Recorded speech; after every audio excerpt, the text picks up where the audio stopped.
మా బృంద సభ్యులకి అందరికీ నమస్కారం. ఈ సినిమాకి అందరికంటే మొట్టమొదటి రివ్యూ రాసింది ఎవరో తెలుసా మీకు? ఈ సినిమాకి మొట్టమొదటి రివ్యూ రాసింది అనంత్ శ్రీరామ్. పుస్తకాలలోన అచ్చు వేయలేదే, వెండి తెర మీన వచ్చినట్టు లేదే, కొత్తగా ఉంది నువ్వు నేను ఏకాంతంగా రాసే గాథ, ఒట్టుగా ఒక్క ప్రాణం కూడా నమ్మేలాగా లేది రాత, అయినా బాగుందే చానా బాగుందే, ప్రతి ప్రేమ ఓలాగే ఉంటే చరితకు వెగటే. చరిత్రకి వెగటు పుట్టించే ప్రేమ కథ కాదు ఇది, చరిత్ర సృష్టించిన ప్రేమ కథ. కథ వినగానే రాసిన రివ్యూ, ఇంకా ఏ రివ్యూ వచ్చినా మాకు అనవసరం అనుకున్నాం. సినిమా విడుదలైన తర్వాత ప్రేక్షకులంతా రివ్యూ అన్న మాట మర్చిపోయి లవ్ యూ అన్న మాట మాత్రమే మనసులో పెట్టుకున్నారు. ప్రతి సక్సెస్ మీట్లోనూ పొగడ్డం అనేది మీకు కూడా బోరు కొడుతుంది కదండి, సరదాగా తిట్టుకుందాం ఈసారి. మొట్టమొదటి అక్షంతలు ఎస్కేఎన్ గారికి వేద్దాం సరదాగా. ఏమండి ఎస్కేఎన్ గారు, ఎన్నిసార్లు అడిగామండి సరదాగా వచ్చి మ్యూజిక్ సిట్టింగ్స్లో కూర్చోండి, మమ్మల్ని కాస్త ప్రోత్సహించండి, ఆస్వాదించండి అని. లేదు, అది నా పని కాదు, మీకు సౌకర్యం కల్పించడమే నా పని, మీకు ఏమన్నా అక్కడ తేడా వస్తే చెప్పండి, భోజనం బాగోపోతే చెప్పండి, గదులు బాగోపోతే చెప్పండి అన్నారు. కానీ ఒక్కసారైనా వచ్చారా? ఈసారి అలా చెయ్యొద్దు. కానీ మీరు రాకపోవడం వల్ల చాలా హెల్ప్ అయింది, చాలా గొప్ప పాటలు రాశాను.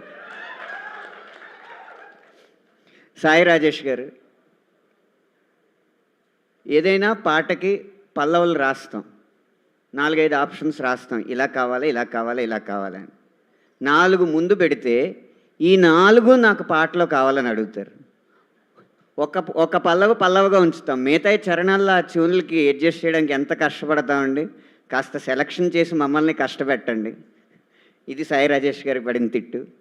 ఇంకా రవి గారు, ఆయనకి నచ్చకపోతే నచ్చలేదని చెప్పడానికి 4-5 రోజులు పడుతుంది. ఈలోపు నాకు మణిశర్మ గారికి అసలు ఈయనకి నచ్చిందా నచ్చలేదా, ఇంకోటి చెయ్యాలా, తర్వాత వచ్చి సార్ చాలా బాగుంది సార్ అని. ఇలా కొంచెం మా కోసం మీ సమయాన్ని కేటాయించి స్పందన వెంటనే తెలియజేస్తే 6 రోజుల్లో అవ్వాల్సిన ఆల్బమ్ 60 రోజులు అవ్వదు. అది మా రవి గారికి మేము ఇచ్చిన రిక్వెస్ట్. ఇలా వీళ్ళందరినీ తిట్టుకుంటూ పోతే తీయగా చాలామందిని తిట్టుకోవాలి, కానీ తిట్లు కాదు, మాకు టికెట్లు ముఖ్యం. అవి సోమవారం మంగళవారం కూడా హౌస్ఫుల్స్కి దగ్గరలో కలెక్షన్స్ వస్తున్నాయంటే ఈ సినిమా పెద్ద విజయం సాధించింది అనడానికి అదే తార్కాణం.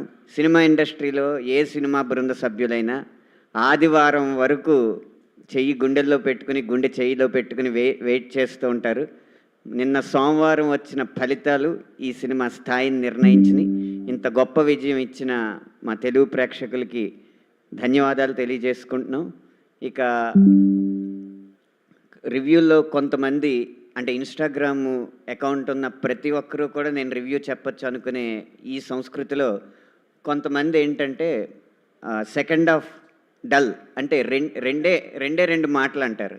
అదే రివ్యూవర్స్ అయినోళ్ళకి ఆకుల్లోనూ కానోళ్ళకి కంచాల్లోనూ పెట్టినట్టు ఇదే స్క్రీన్ ప్లే, ఇదే రైటింగు మలయాళం సినిమాలో ఉంటే మ్యాజిక్ అంటారు, తమిళ సినిమాలో ఉంటే టెరిఫిక్ అంటారు, కన్నడ సినిమా అంటే క్లాసిక్ అంటారు, హిందీ సినిమాలో ఉంటే హోలిస్టిక్ అంటారు, తెలుగు సినిమాకి వచ్చేటప్పటికి ఎందుకో మరి ప్యానిక్ అయిపోయి పాండమిక్ అంటారు. అదే నాకు అర్థం కాదు. ఆదరించండి, కొత్త ప్రయత్నం వచ్చినప్పుడు కొత్తగా చూడడానికి ప్రయత్నించండి. నచ్చకపోతే మీ ఇంట్లో చెప్పుకోండి. టికెట్ మీరు కొనుక్కున్నారు కాబట్టి ఆ డబ్బులు ఎవరిని గనక బాధ పెడతాయో మీరు ఖర్చు పెట్టిన డబ్బులు వాళ్ళకి మాత్రమే చెప్పుకోండి. కెమెరా లెన్స్ ముందు వచ్చి చెప్పినప్పుడు సెన్స్తో మాట్లాడాలి. అది ఉన్నప్పుడు మిమ్మల్ని గౌరవిస్తారు ఎవరైనా.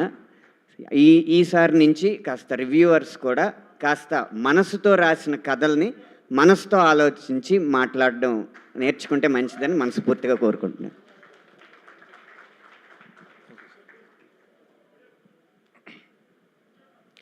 ఇక్కడికి వచ్చినటువంటి నాగ చైతన్య, కిరణ్ అబ్బవరం అభిమానులకి ఇక్కడికి వచ్చినటువంటి మీడియా మిత్రులకి, పెద్దలకి అందరికీ సమంగా ధన్యవాదాలు తెలుపుతున్నాం.